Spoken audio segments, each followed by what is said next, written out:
usually takes longer, it feels like. Even though there's a countdown, it tells you the number, but that countdown throws me off. Well, 30 seconds takes welcome forever. everybody. Welcome everybody to that is listening in and joining us today as we continue on in our segment on Latinos in tech.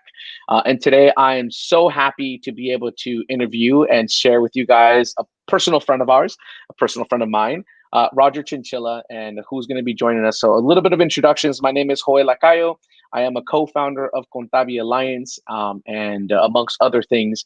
And today we're going to have Roger Chinchilla, who is the CEO and founder of both Refundo, which you see on the backdrop, and also Remmesa, so a latest company that's coming on board. And I'm really, really pleased to be able to be part of this. So thank you, Roger, for spending some time and giving us some time today. No, thank you for the opportunity to be here. And I know that you guys are interviewing a lot of amazing people, and I feel very, very fortunate to be here with you. Thank you.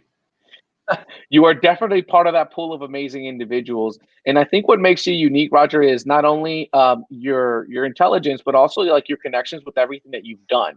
So a lot of the work that you've been doing is on the entrepreneurial end of the spectrum, right? So we've had some Latinos and progressive leaders also, but they're more like working for companies and they're kind of pushing the envelope on that company side, going that way. I think what's really amazing about you is that you've actually taken this to another level where you've actually are creating opportunities for those Latino leaders to be employed through you, but also having companies that are directly affecting and having direct benefits to our Latino community business owners that are out there as well. Yeah, and you know that entrepreneurial title can cut both ways. Sometimes it's a blessing, and sometimes it's a curse, because some people say I wanna be an entrepreneur and work for myself, and ultimately what you end up doing when you are an entrepreneur, you end up working for your team, people who trusted you to join the company, as well as the vision. You know, there are no days off, so you have to keep on track, and you have up days and you have down days, but you have to keep going, because if you don't open up shop, the customers won't come, and it's all really on your shoulders. I love how you express that, Roger, too, because you're really discussing it more as a family, as a unit, right? It's not just like an employer relationship, or it's just not like a company. You're really discussing it as a family, and knowing the people that work with you, your family that works with you. I can attest firsthand that you guys do truly act and behave as a family, like all the fun, all the like stresses and all the angst that comes along with it, right? Yeah, everyone that works here with us, ever since we started, we've always just called each other coworkers, because we all are literally co-working in a space trying to move the vision forward. So that kind of employee or boss relationship, it's more of a how are we working together to toward the vision. And like you said, you have somewhat of a family structure here. You have your ups and you have your downs, but ultimately it's really, really about making sure that people that you're working with, they trust that you're making the right decisions, and you have to trust them to get the job done that they've been assigned. So it really is all about working together. I love that. And let's kind of like dig a little bit deeper onto this, because that's not just something that you learned off the top of your mind, right? It's not like something that you just all of a sudden one day are like, I'm going to start a business. I think I have everything that I need in terms of knowledge to do this. So take me back in the day in young Roger's life. Talk to me about like your past, because many times we feel like the past really dictates and it shares so much about yourself today that helps us really understand that. So walk me through like your whole being raised and who helped shape your views today. Was it a community? Was it family? Like what really inspired you when you were young Roger back in the day? So I was born in Honduras, and I moved to Queens, New York with my mom and my siblings. And we moved when I was 2 years old. So English is my second language. I didn't learn to speak English until about kindergarten. I really started speaking English, because at home we always spoke Spanish. And my mom, she speaks English and she studied English, but she said at home we have to speak Spanish.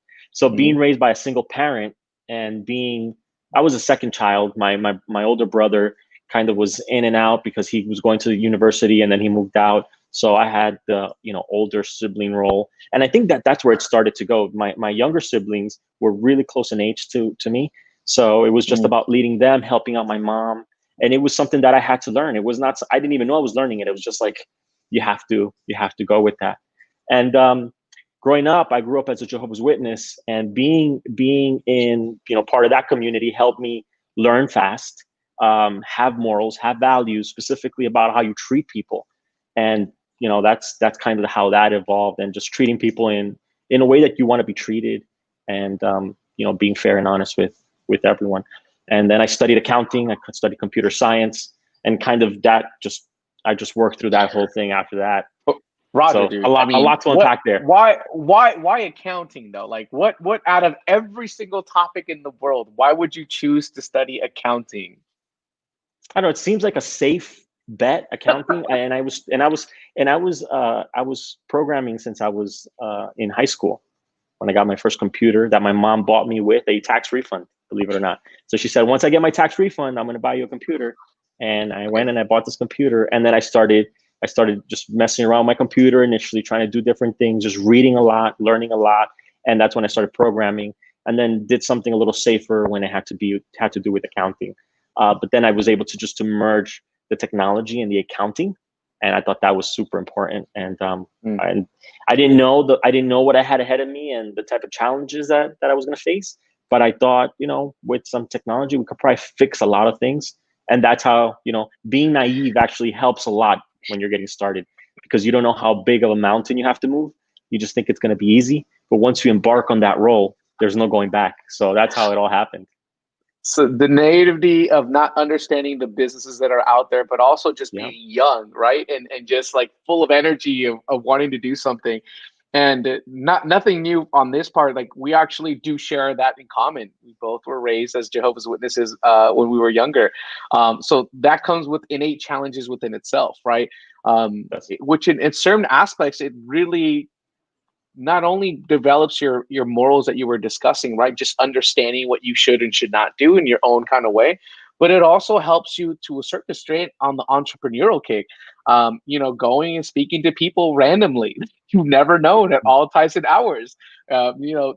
Selling this vision that you're really positioning out there. Like, all these traits, I think, are important. And I know you probably did it in Spanish, like I did as well. So being able to also train our way of speaking and public speaking, right? All those things are part of like the upbringing. In my experience, I was raised by all types of communities, right? Even though I'm Nicaraguense, like I had Salvadoreños, Mexicanos, Cubanos, Puerto Ricanos, Hondureños, all types in our congregation. Was it similar like for you growing up in like the New York area to doing that?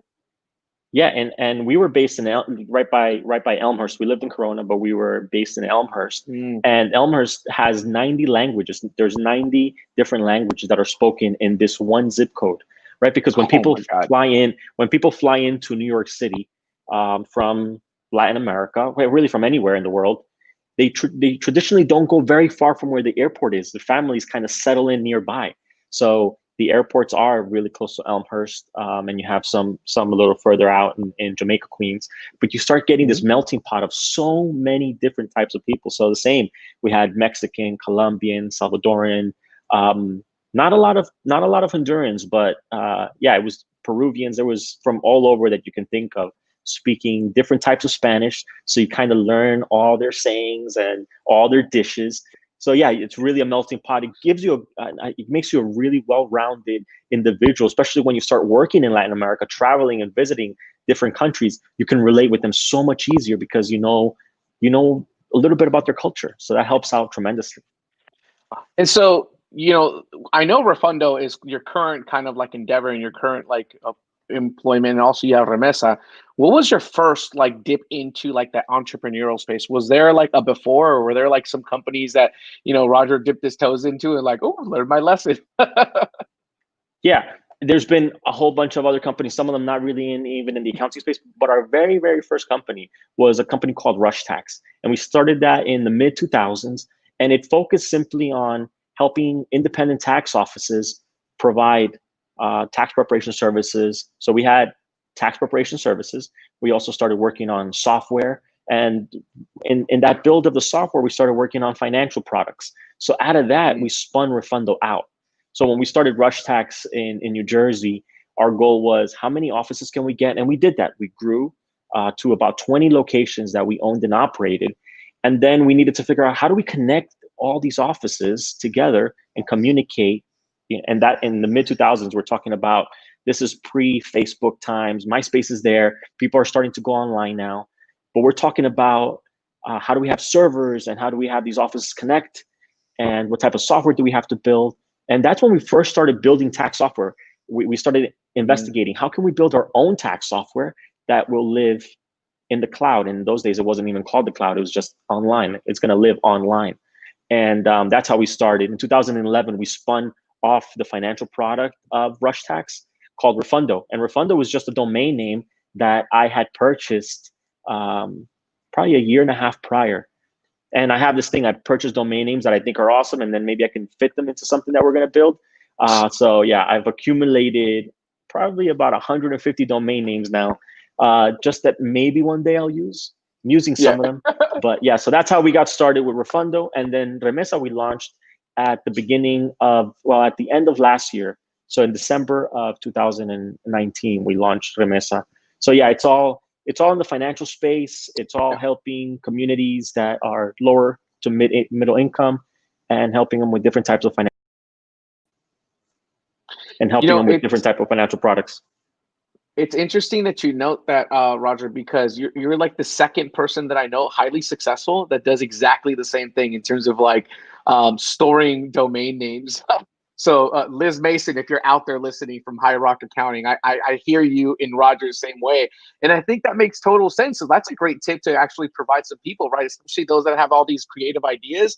Like, is it that expensive to kind of invest in these things, Roger? No, it's about $8 to $12 a year. And if you already own a domain, for example, if you own a .com, it's a very good practice to own all the other domains. So the .net, .biz, .info, .us, .mobi, whatever, own them if you own that brand, because you don't want anybody to come in and try to make themselves, try to pass themselves as you. So whenever I buy a domain, I have to buy like 6 of them, because I just don't want, if the idea does become something, I don't want someone to come and take the other domain. I think that's practical. Now, did you learn that automatically when you first started, or did you have an experience that taught you a lesson to not do that in the future? Thankfully, I didn't learn that experience the hard way. It was just something that once I had it, I was like, you know what? If somebody comes and does that, that would be not cool, and probably a headache for me. So how to protect myself? Just a couple, another $80 a year to protect the idea. And yeah, so I didn't learn it the hard way, thankfully, but I'm sharing it with you guys because you never know, someone might find that useful.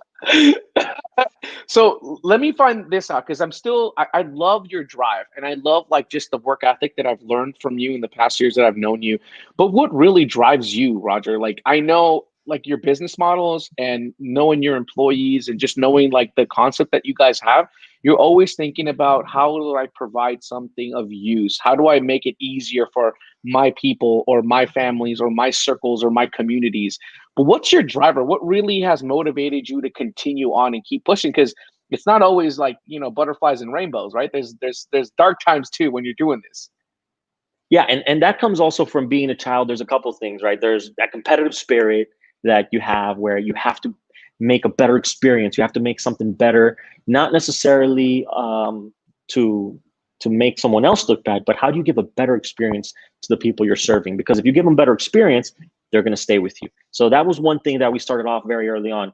The other thing is kind of like there's some aspect to feeling a little bit inferior, being an immigrant coming to the United States, having to prove a point, your mom instilling that you have to work twice as hard to accomplish what you are set to do. So all that you mixed in just makes it that driving force of, let's keep building greater products. I already have that work ethic and that drive of getting up every morning and seeing how is it that I'm going to improve my current processes, and if there's a new idea that I can implement and immediately start making money. I don't like building businesses that will have a return on investment very late on, or in the future. I like to figure out, how do I build this simple, aesthetically pleasing, and be able to charge, even if it's a nominal fee, early on, just to prove the concept, get a couple people paying, and then build from there. So kind of all these little things I've learned after being an entrepreneur for close to 20 years.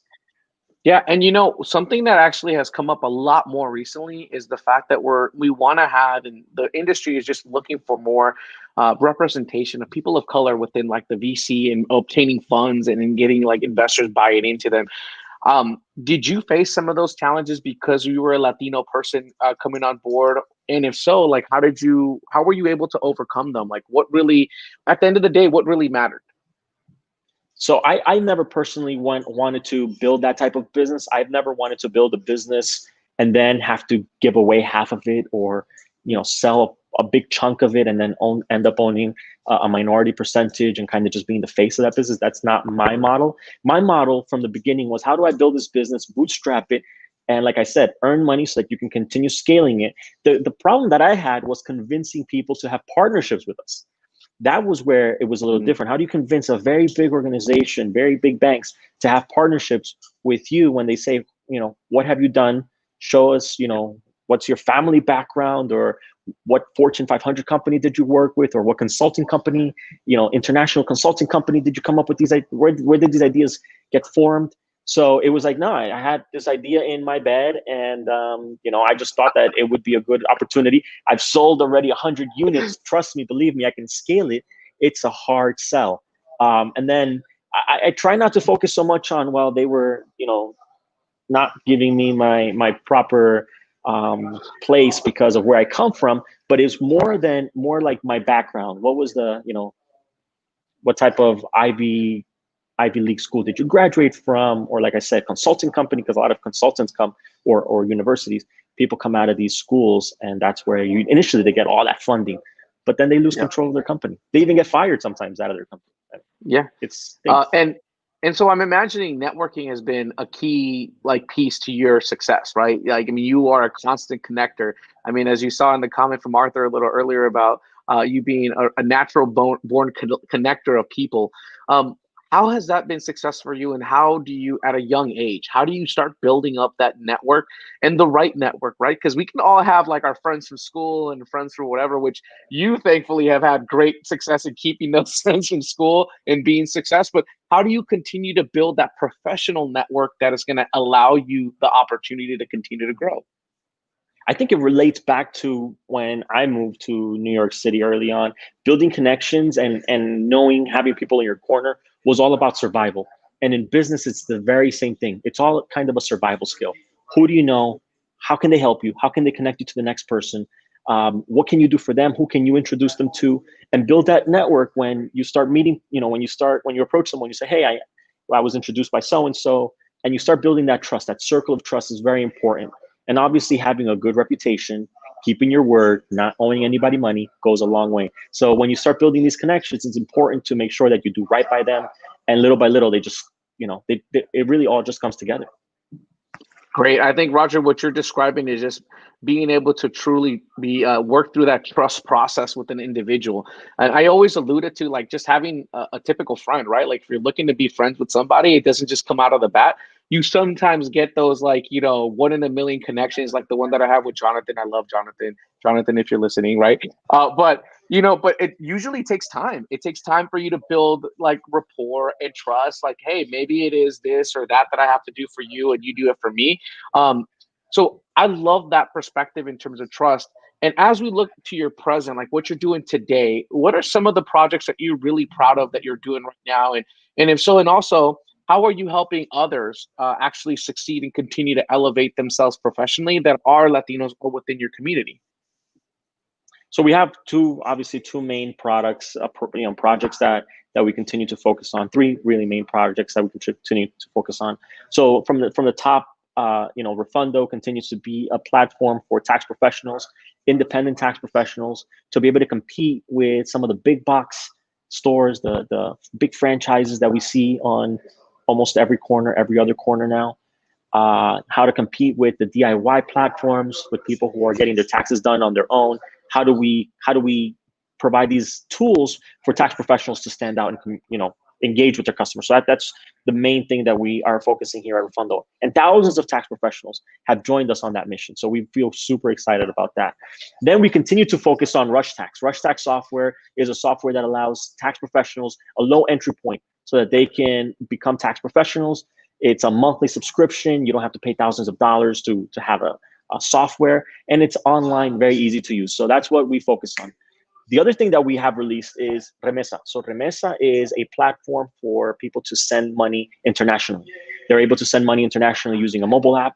And we're going to be launching a partner platform at the end of the year. So partners can sign up with us, they can promote their code, and then they get a small incentive for every customer that comes in and for every transaction that gets out there. So our goal is always to build platforms so that we can engage more entrepreneurs, more tax professionals, and ultimately serve that, that end user. I love that. And I think that's great for you to allude to like the three different really products that people can use and service that you're providing associated to that. Do you think because, well, let's back this up. The industry that you're serving, the communities that you're serving, is there a certain demographic that fits that either use your product right now? Right now, it's tax professionals that have approximately under 200 clients, and we have some outliers. We have some people that have thousands of customers, but our sweet spot is those tax professionals that have under 200 clients. They probably have between 1 and 3 preparers in their office. So we really focus on what's the niche market that we want to be. We want to be champions for. We don't want, and we can't currently build out products that are going to be used by accounting firms that have 100 accountants, for example, because they're probably not even serving the same demographic we're serving. If they're that big of an accounting firm, they're probably not serving the low and moderate income customers. So it's about figuring out where your customers are and where their customers are. And that's how we continue to position our products and our services. Which I think is what makes you successful, right? Like you understand the market, the target market that you're actually trying to address, and you're not trying to steer away from that. If an opportunity comes, it's not like you're going to drop everything and then just start building the product to then modify itself to serve this new demographic. Right. They say the riches are in the niches. So we try to focus on that and try to drive that home. Make sure that we're making, if it's just a 2-person tax office, make sure that they're the best 2-person tax office in their zip code, giving them all the tools that they need that people with 10 or 15 preparers have. So we want to make sure we're giving them value and driving home our vision of how do we help them scale their revenue and their business, their employees, et cetera. Some of the things that I've learned throughout my employment and my profession and just my growth as an individual is that I can really take advantage of my language and my skill sets that I have as a bilingual individual within this industry. How have you seen that, or have you been able to use your language to your advantage as you've kind of developed and grown? Absolutely, I think it's huge. On the Refundo side, our marketing, our dashboard is available in both English and in Spanish. We make sure that when we communicate to our customers, we make available English and Spanish tools.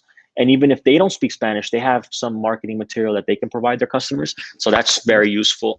When it comes to the Remmesa side, for example, we've been traveling into Central America this at the beginning of the year. Recently, we went again and meeting with banks over there, being able to talk to them in their language. It just builds that trust a lot easier than if you're coming in and you have to have a translator, or if you're making them try to speak to you in English, because that happens a lot. They feel like they have to speak to you in their language versus you kind of making the effort, or versus the American making the effort to speak their language. So there are no language barriers. It makes it a lot easier for you to build partnerships and relationships.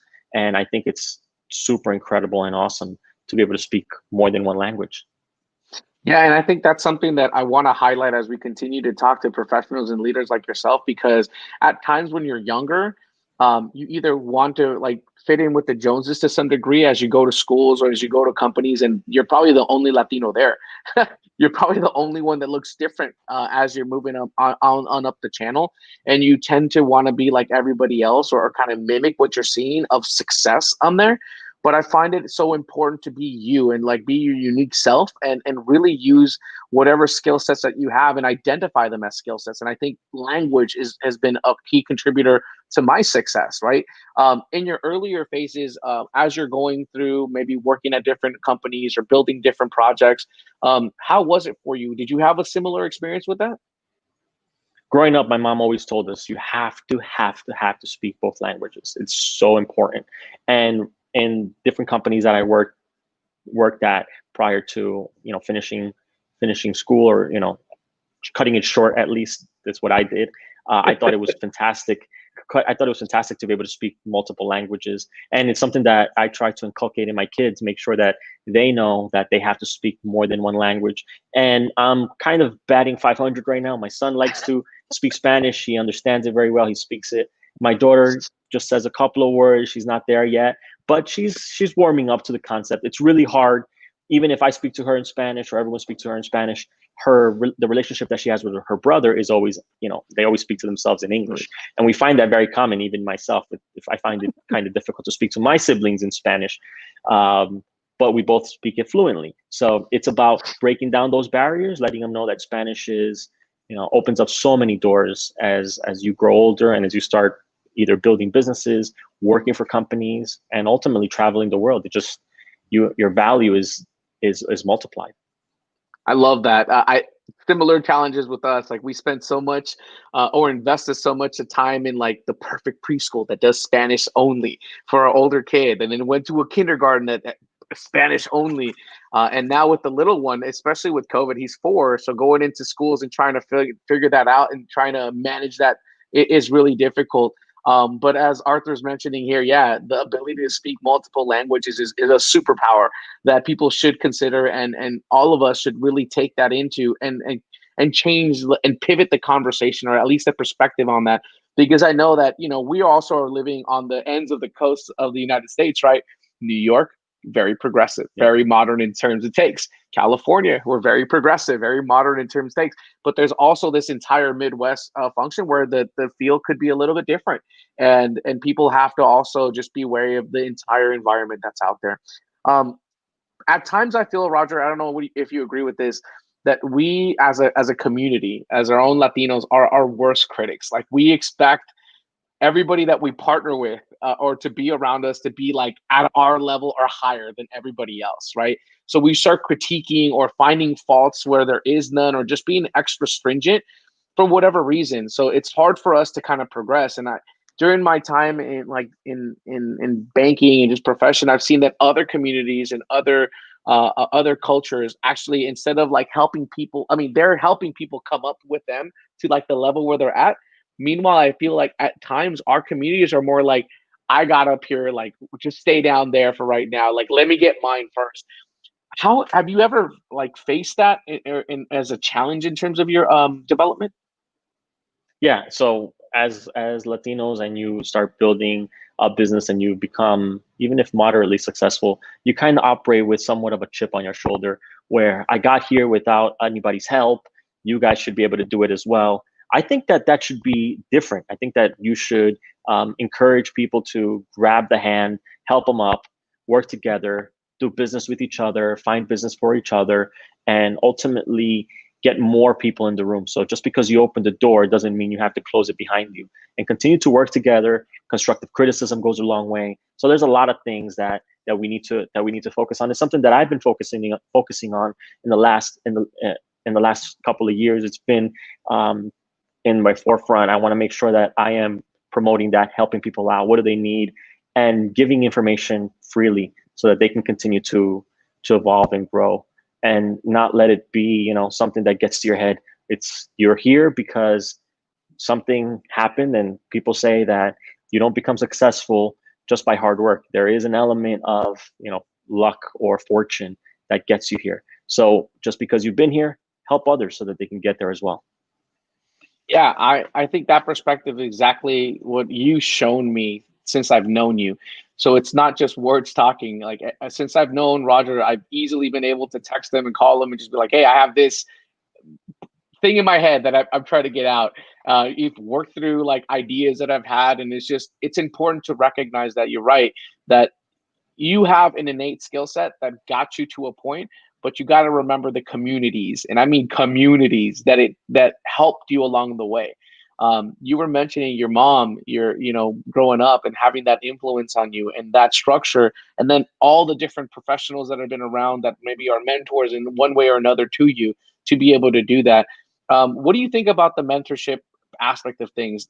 Do you have mentors? Were you able to get those early on? And if you could, would you have done it even earlier? Yeah, I can't say that I've necessarily had a specific mentor.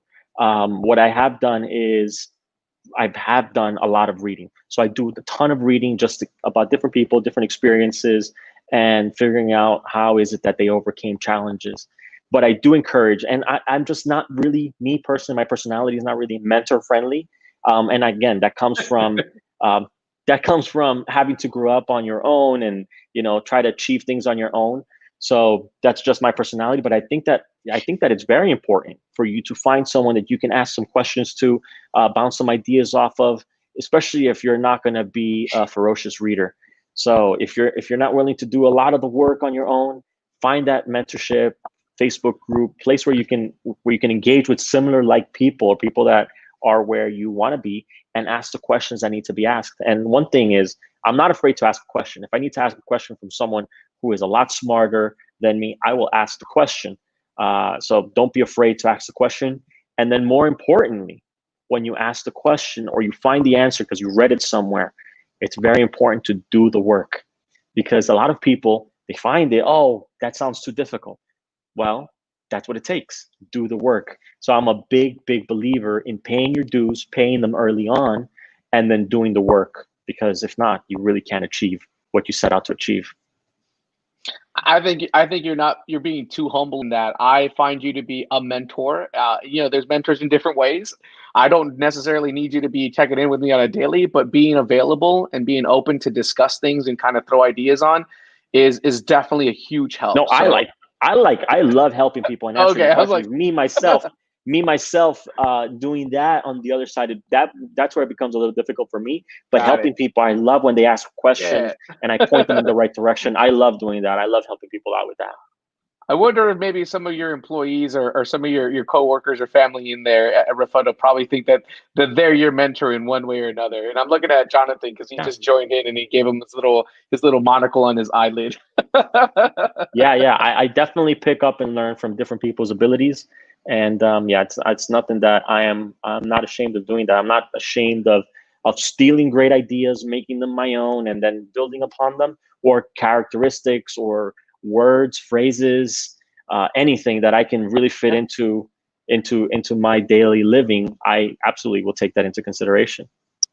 And I think that brings a good point. Like looking into the future, right? Like the demographic that we're looking at in the Latino populations or the Hispanic population that's growing tremendously keeps looking more and more brown as the years go by, right? That there's more of us in all of our shades that we come to the table with being out there. So what do you see in this industry? What do you see within your industry? How that's going to change, or how that's going to be resulting in a positive atmosphere for yourself and for your businesses?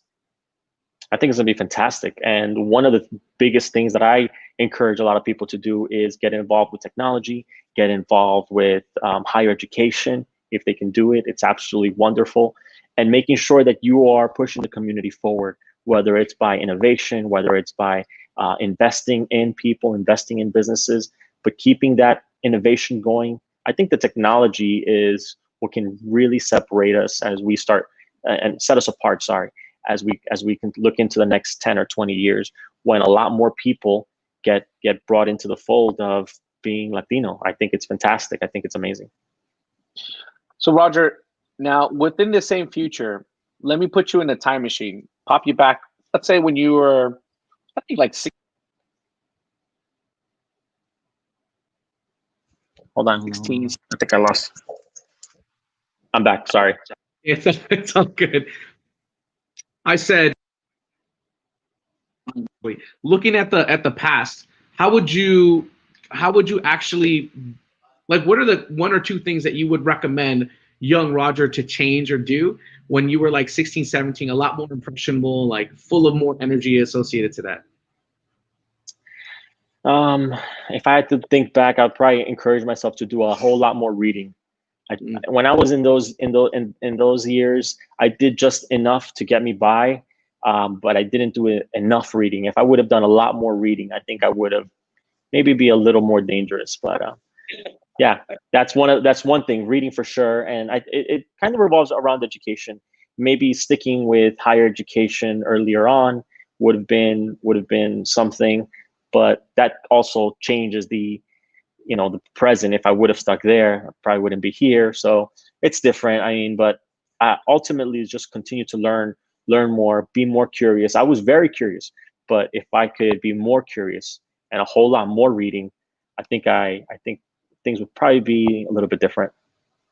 That's a great recommendation. I think a lot of people read, but I don't think a lot of people read with intention, which is, I think, a good differentiator, right? Like, you have to want to read intentionally a book about some specific subject that you want to improve yourself on, right? I can go in and say, like, I love reading sci-fi, or I love reading like novels, and I love reading this, but most of the time, I think that's a good recommendation. So if you're out there and you're thinking about how do we get to the level like a Roger that we're at today, is really being intentional in how you're reading and what you're reading to make yourself, thinking about the future tense of making it better all around, right? Yeah, it's mostly I'm not necessarily reading I'm not talking about reading like you mentioned, sci-fi, or just as a pastime. It's reading with the intention of self-improvement. So I did read a ton of books about self-improvement. When I used to have a commute of an hour, I used to listen to books on self-improvement and being true to yourself, knowing what it is that you want to accomplish and how do you get people to follow you. I remember one saying that's always stuck in my mind. It's a good leader has followers, has people that have entrusted them to lead. Because if you're just leading and no one's following you, you're just going for a walk. And I thought, wow, that's very interesting. You have to make sure that you can get people to buy in to your vision, and then you have to be empathetic with them, put yourself in their shoes, and make sure that you're treating them with kindness and respect the whole way through. Because if not, then they'll kind of just go their own way. Great point to kind of bring up. So, Roger, I mean, there's so much that you guys are doing, and I think one thing that we didn't really touch base on is you mentioned the trips that you were taking to, like, El Salvador, right?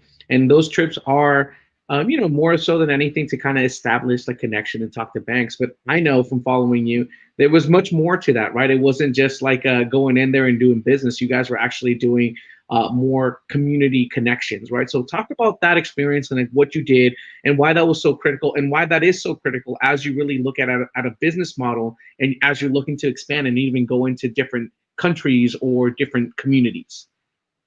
So when we first started Remmesa, we thought, okay, if we're going to start this company, what is it exactly that's going to be the differentiator? What is it that's going to set us apart from, say, a large company like Western Union? What can we do?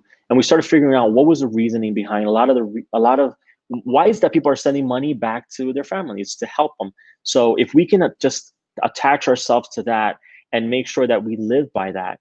And when we first started it, like I said, at the end of last year, beginning of this year, we made sure that we had this slogan or something that we were working toward, which was lo bonito de dar, and making sure that we placed that front and center of our mission when we started working with Remmesa, and giving a portion of our profits, of our top line, back to community organizations. And since we started, and right now we're in 6 Latin American countries, and obviously we had this whole situation at the the middle of the year, big part of the year made it a little bit difficult to get out there and do some things that we wanted to embark on. But now we've already been given donations to 2 different countries. We started in El Salvador, and now we've moved on to Dominican Republic, and working with nonprofit organizations there, giving them a portion of our top line revenue so that we can continue to invest in people who need that. And we believe that by doing this, we can really embrace the reason, or the customers whose reason is to give back to family, because Hispanics really, or Latinos really connect with charitable causes. It's been, something that's been very important to Latin America. And when you attach yourself to a cause that your customers, that means something to your customers, you can grow your business. So we want to make sure that, we're doing it from the beginning. It's not some type of gimmick that we want to make up afterwards. It's part of our mission. It's part of our budget. And we want to make sure that we can get to all the countries that we're currently at, which, like I said, is 6. So hopefully by this time, hopefully by the middle of next year, we are now contributing to all 6 countries in Latin America that we have a presence in. That's awesome. And on the comment section, and also on these live webinars that we're doing today, I'll be able to put the links so that you guys that are interested in learning more on how to get involved and how to actually use the service that Remmesa offers, as well as Refundo and Rush Tax. All of that will be in links provided to you. Roger, I can't thank you enough, man, for just making yourself available and just sharing a little bit more insights about you and your past and how that's really shaped the way that you are today. More than anything, the ability that you're able to share so that people can kind of glean on what they should be doing during their time and how to continue to strive for success. Because I know for sure from talking to you, it just doesn't come overnight. And even when you do get some success, it still takes a lot of time and a lot of sweat to continue that happening and going. I think the biggest false pretense out there is like, hey, be your own business owner. You'll make more money than, you know, working under somebody else. So let's make sure that they understand, like, yeah, you can. It can get to that point, but there's a lot of time to struggle during that, right? Especially fiscally and all that. I can't thank you enough, like I said, for your time, man. I look forward to seeing you in person at another conference in a short times. Say hello to the family that you have out there and your actual family and your work family as well. If there's anything else, man, we're here to always help out and to always take the time. So for those of you listening, take a look at Refundo, take a look at Remmesa, and take a look at Rush Tax. Great products led by a great leader that's a Latino professional right now within the scope of accounting that we want to continue to highlight. Thanks, Roger. Thank you very much, Joel. It was a pleasure. I really appreciate it. Remember, patience and do the work, and you can really accomplish a lot of things. Thank you so much for your time. I appreciate it. Take care, sir. Take care. Bye-bye.